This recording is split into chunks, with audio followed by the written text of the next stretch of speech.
Estes são os últimos segundos da tripulação da Apollo 1. Fogo no cockpit, ouve-se o astronauta Ed White gritar.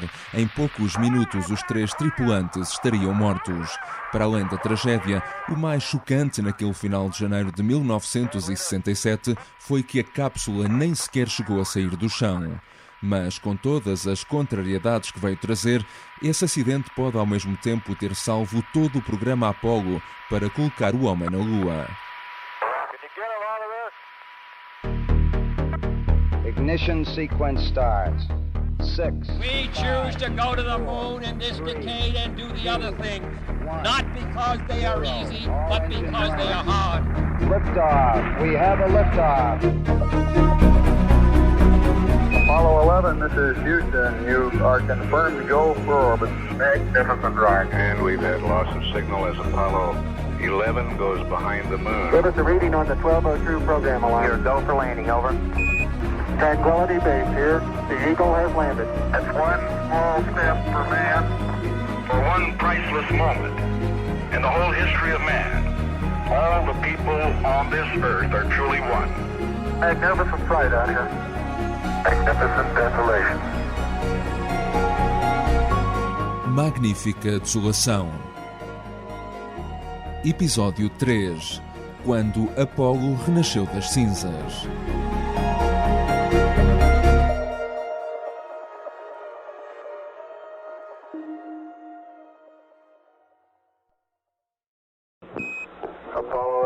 Apollo 11, this is Houston, over. Morning, Houston. Apollo 11. Roger, Apollo 11, good morning. 17 de julho de 1969, segundo dia da missão da Apollo 11. Como será habitual nos dias que se seguirão, os astronautas recebem as notícias do dia que chegam da Terra. Ainda nem se encontram a meio caminho da Lua, mas o vice-presidente de Nixon, Spiro Agnew, quiçá ainda entusiasmado por ter testemunhado ao vivo o lançamento do foguetão Saturno V no dia anterior, já pede o homem noutro planeta mais distante até ao final do século. Vice President Spiro T. Agnew has called for putting a man on Mars by the year 2000. Passaram agora 24 horas e 45 minutos desde a partida e a Apollo 11 segue a 190 mil quilómetros de distância da Terra. Michael Collins, o piloto do módulo de comando, consegue ver Portugal pela sua janela.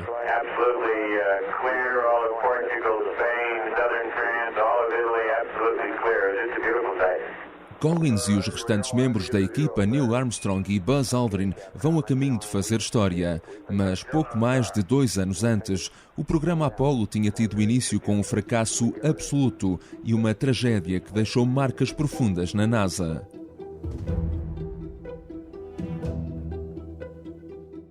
O programa começou a ser preparado em 1961 e foi desenvolvido sob o desígnio do presidente Kennedy de pôr um homem na Lua até ao final da década. Foi precedido pelos programas Mercúrio, que colocou o primeiro americano no espaço, Alan Shepard, e Gemini, este último com o objetivo principal de treinar a acoplagem de 2 naves, competência que seria fundamental para a missão lunar. Seguiu-se Apollo, o deus multifacetado do sol, da poesia, da música, que deu nome ao programa espacial mais ambicioso da história. A 27 de janeiro de 1967, a NASA marca um teste estático com o objetivo simples de testar a cápsula na plataforma de lançamento. A tripulação é constituída por Gus Grissom, um veterano do primeiro programa de astronautas e do programa Mercúrio, Ed White, o primeiro americano a fazer uma caminhada espacial durante o programa Gemini, e o novato Roger Chaffee, que com apenas 31 anos estaria prestes a tornar-se no astronauta mais jovem de sempre no espaço.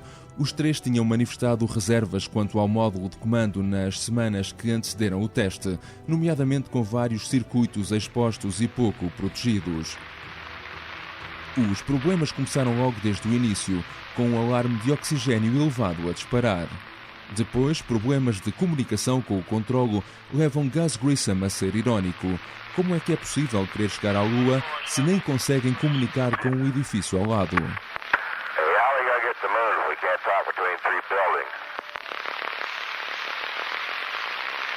Pouco mais de um minuto depois desta comunicação, a tragédia acontece.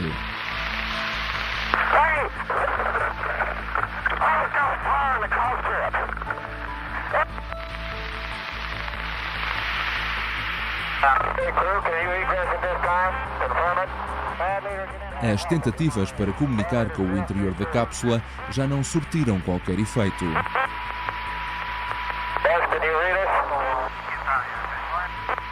Uma faísca provocada por um curto-circuito causou um incêndio no interior. Com uma atmosfera constituída por 100% de oxigênio puro e o interior repleto de materiais inflamáveis, a cápsula rapidamente se transformou numa fornalha. Para agravar a situação, a escotilha só abria por dentro e os astronautas já não a conseguiram abrir rapidamente. During the next few days, the Board of Inquiry will search through all data tapes, voice tapes and television tapes, plus the photographs made before and after the disaster. O relatório da investigação sai em abril desse ano e é arrasador para a NASA. O módulo teve de ser completamente reestruturado e atrasou o programa espacial. Neil Armstrong perdeu bons amigos naquele dia e admitiria décadas mais tarde, aqui numa entrevista na Austrália, que demoraria muito tempo a recuperar. Foi uma tragédia. Iria demorar-nos muito tempo a recuperar desse dia. Tínhamos claramente uma nave insegura. Tivemos de a redesenhar e reconstruir. E isso representou um atraso de 2 anos. Mas houve um benefício também, porque tivemos 2 anos para melhorar a nave. Não apenas a resistência ao fogo, mas muitas outras coisas no sistema que precisavam realmente ser melhoradas.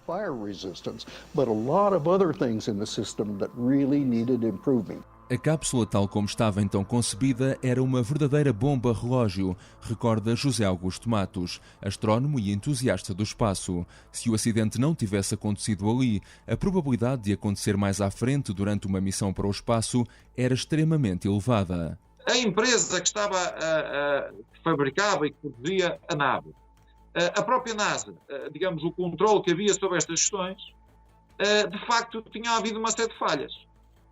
E essas falhas foram, de facto, desembocar naquele acidente que, também convém dizê-lo, que se não tivesse acontecido naquele momento, podia, vamos dizer, vamos especular, não é?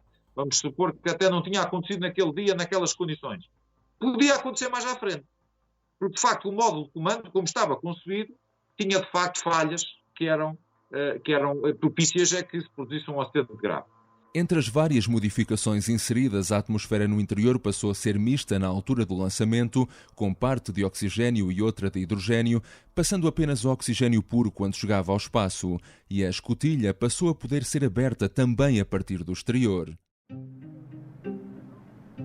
A cápsula só estaria pronta para o primeiro voo tripulado no final de 1968. A 11 de outubro, a NASA lança a Apollo 7, a primeira missão tripulada do programa, depois das anteriores terem servido como testes do equipamento. The purpose of the flight of Apollo 7 could be stated very simply. Prove that the spacecraft command and service modules would function properly in space, long enough to carry men to the moon and back. O objetivo da missão era testar se os sistemas do módulo de comando podiam aguentar a duração de uma missão lunar e por isso a Apollo 7 passou 11 dias em órbita da Terra. A tripulação fez ainda a primeira transmissão televisiva a partir do espaço, embora os astronautas estivessem relutantes em levar as câmaras a bordo por questões de segurança. Mas teriam de se habituar. A partir desse momento, as câmaras nunca mais deixariam de ser o quarto passageiro. Okay, 11, we have a picture. We see the Earth right in the center of the screen, over. Roger, Houston, Apollo 11. Calling in from about 130,000 miles out. Regressamos agora por breves instantes ao dia 17 de julho de 1969. Depois de vários testes nas últimas horas para experimentar o sinal, os astronautas da Apollo 11 fazem a sua primeira transmissão televisiva programada para a Terra. Roger, you're seeing Earth as we see it at our left-hand window, just a little more than a half Earth. Durante cerca de 12 minutos a câmara está apontada permanentemente para a Terra, com o comandante Armstrong a fazer uma extensa descrição da vista privilegiada da Apollo 11. We can see the oceans with a definite blue cast. See white bands of major cloud formations across the Earth. Até que, a certa altura, a sala de controlo tem de pedir para virarem a câmara também para o interior para se poderem ver os astronautas.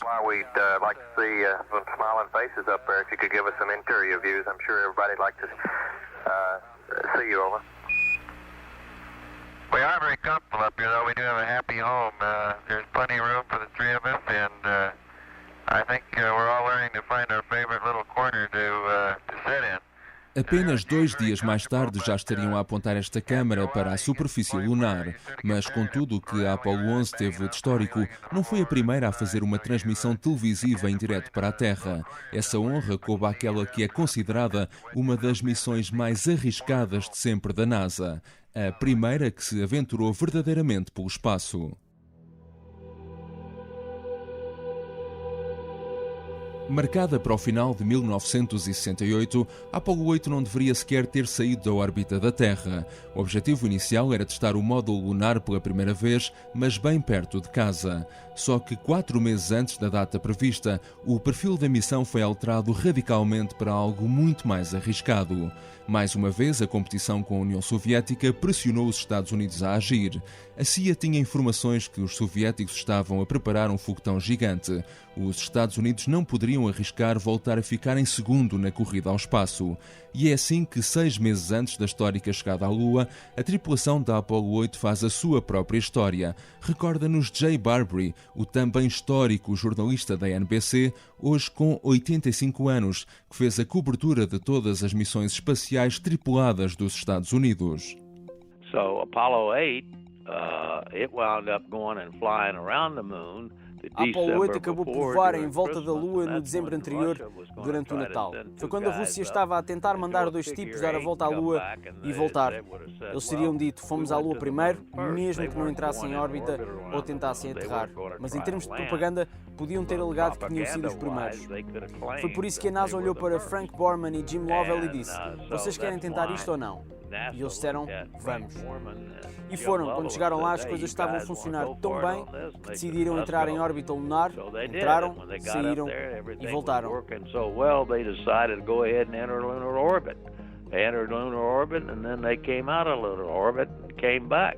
Os russos estavam de facto a preparar um lançador, mas nunca conseguiram ter sucesso.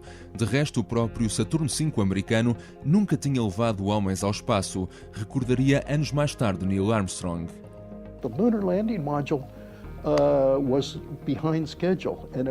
O módulo lunar estava atrasado e não estava pronto para voar em 1968. Numa decisão muito arrojada, decidiram não só o que iam fazer o primeiro voo tripulado no foguetão Saturno V. Os primeiros 2 tinham sido não tripulados, mas também que iriam até à Lua.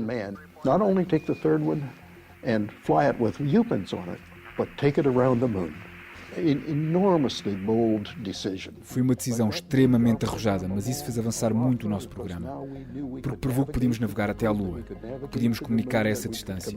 E essa tripulação pôde tirar fotografias de potenciais locais de aterragem e percebeu qual seria um bom plano para futuros voos.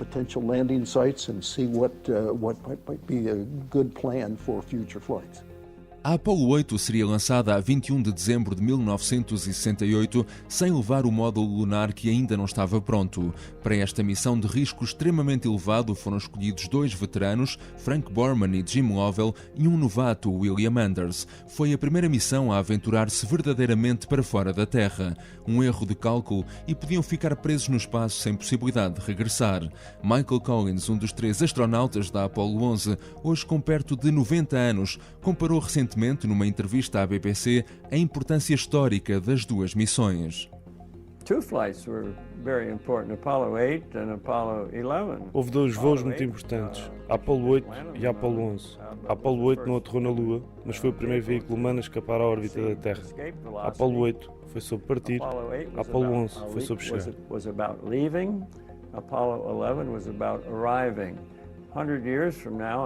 Daqui a 100 anos não sei o que os historiadores vão achar mais importante.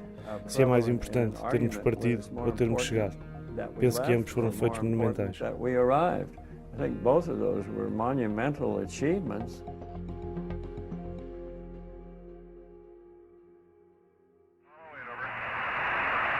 Apollo 8. Loud and clear. Roger. Please be informed there is a Santa Claus. A Apollo 8 chegou à Lua a 24 de dezembro, véspera do dia de Natal. Desapareceu por trás do satélite da Terra e as comunicações foram cortadas temporariamente, deixando o mundo em suspenso. Quando finalmente reapareceu, a humanidade acordou para uma nova era. O homem estava em órbita da Lua. In the beginning, God created the heaven and the earth. And the earth was without form and void, and darkness was upon the face of the deep. And the Spirit of God moved upon the face of the waters. Os astronautas leram em direto os 10 primeiros versículos do Gênesis para aquela que era até então a maior audiência de sempre da história da televisão. A arriscada missão foi um sucesso em toda a linha. A NASA entrou pela primeira vez em órbita da Lua. As comunicações a distâncias tão grandes funcionaram e ainda foram captadas imagens para identificar possíveis locais de aterragem no futuro. A Apollo 8 deu-nos a primeira vista da Terra a partir de um outro mundo, numa fotografia que ficaria para a história, tirada pelo astronauta Bill Anders. And from the crew of Apollo 8, we close with good night, good luck, a Merry Christmas, and God bless all of you on the good earth.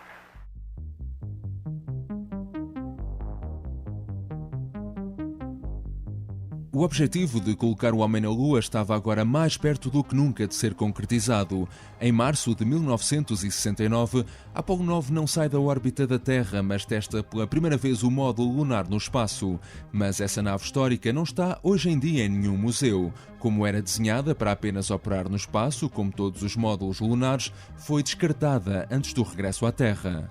I hope I didn't forget anything on board it. Um mês e meio depois, uma outra tripulação esteve a apenas 15 km da história. Roger, Houston, Apollo 10, you can tell the world that we have arrived. Charlie, it might sound corny, but the view is really out of this world. A Apollo 10, com os astronautas Eugene Cernan, Thomas Stafford e John Young a bordo, fez em maio de 69 tudo o que havia para fazer, explica Rui Agostinho, diretor do Observatório Astronómico de Lisboa, com exceção do tal pequeno grande passo que iria representar um salto gigantesco para a humanidade. Ela faz a viagem toda. Põe o módulo de comando e o módulo lunar a gravitar à volta da Lua. Eles testam o quê? Em órbita da Lua, eles testam a desacoplagem das duas, a descida do módulo lá para a Lua, chegam a 15 km de altura e depois sobem outra vez. Eles têm que fazer os testes todos. Portanto, a Apollo 11 é a que está programada para ir até ao fim. Mas quem ia na Apollo 10 viu a Lua ali a poucos quilómetros fazer selfies.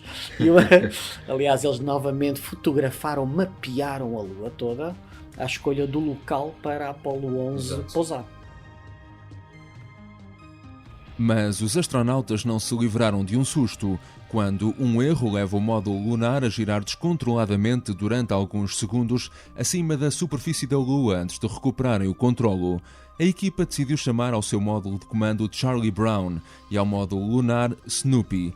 Imaginem como, em vez da Eagle, podíamos ter tido a frase Snoopy has landed e a história teria ganho outros contornos diferentes. Mas as páginas da história estavam reservadas para outros 3 homens.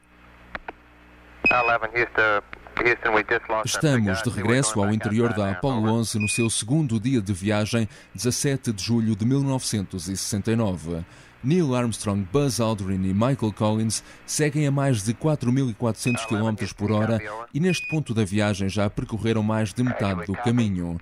Terminam a sua transmissão em direto para a Terra, naquela que será a primeira de várias nos próximos dias, com o mundo inteiro a acompanhar a aventura em suspenso. Apollo 11 signing off. Roger, Apollo 11. Thank you much for the show. It's a real good half hour. Appreciate it. Thank you very much, Al.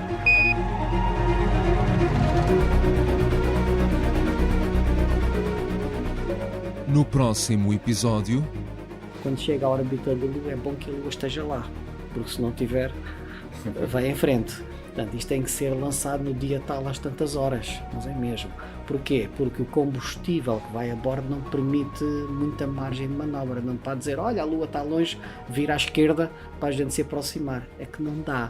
Não dá. Portanto, fazer estes cálculos todos, isso tem que ser feito de antemão. E a NASA não tinha essas soluções analíticas. Estamos a acompanhar esta incrível aventura dia a dia, precisamente 50 anos depois de tudo ter acontecido. No próximo episódio vamos falar do computador a bordo da Apollo 11 e na matemática necessária para chegar à Lua e de como as mulheres foram decisivas em ambos. Magnífica Desolação tem apresentação e edição de João Santos Duarte. A imagem é do Tiago Pereira Santos, Jaime Figueiredo e Joana Beleza. Este episódio contou ainda com a colaboração nas dobragens de sons de Pedro Candeias, Filipe Garcia e Ruben Tiago Pereira. Se tiverem sugestões ou até histórias relacionadas com este acontecimento, podem também escrever-me para joaosantosduarte@gmail.com. Sigam-nos no site do Expresso, no iTunes, no Spotify ou nas várias plataformas de podcast no Android. Nesta viagem dia a dia pela maior aventura de sempre da humanidade.